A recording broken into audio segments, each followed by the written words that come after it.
Welcome to On the Red Chair. This is where advice meets your context.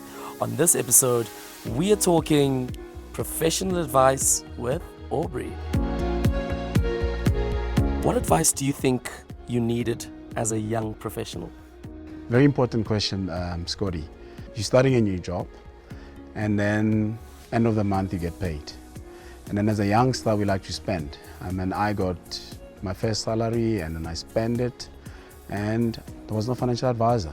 But if I had a financial advisor at the time that showed me how to spend less and save more, I would have been far with my financial goal. And I think every young professional, when they start that first job, they need to speak to a financial advisor. Being a financial advisor now, what is the one piece of advice you would give your young professional self?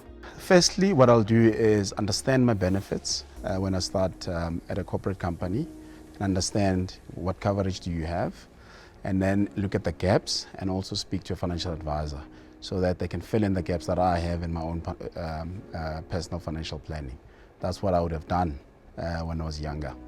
So I'm in my 40s now, so yeah, hindsight is a perfect science.